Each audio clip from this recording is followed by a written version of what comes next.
assunto de hoje é sobre disfunção osteopática, um assunto muito comum, porém algumas características e algumas dicas importantes nesse nosso cotidiano que é tão prazeroso de atender os nossos pacientes, pois cada dia é uma história diferente.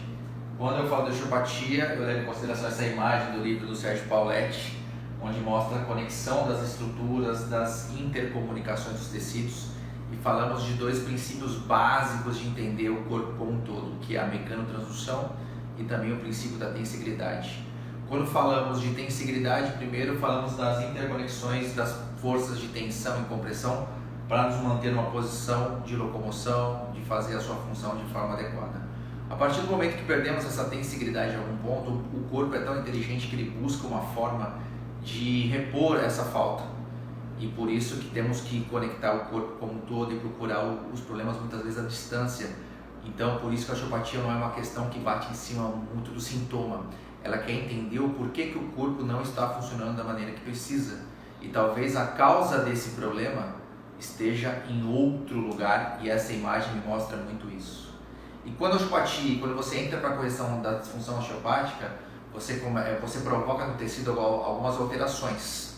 Só que antes de colocar a mão no tecido para fazer essas alterações através da mecanotransdução, a gente tem que entender um caminho do que é a disfunção osteopática, porque senão eu vou colocar a mão em tudo que for no corpo e não vou fazer as minhas correlações. E quando eu falo de disfunção osteopática, a gente tem que saber e entender como que o tecido conjuntivo reage a um trauma, a um problema, a uma inflamação. Então, quando você coloca a mão no tecido do paciente e faz as correlações de acordo com a anatomia orientada, baseada na clínica, o que a gente procura?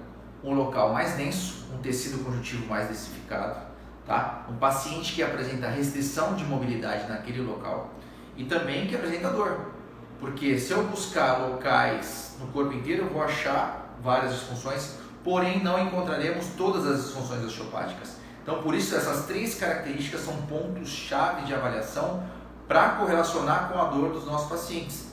Então, entendendo das questões do tecido conjuntivo, com certeza a densificação daquele tecido, teremos embaixo dele ou próximo dele alterações de condições vasculares, por exemplo, a nutrição tecidual daquele local não será tão boa como em questões normais.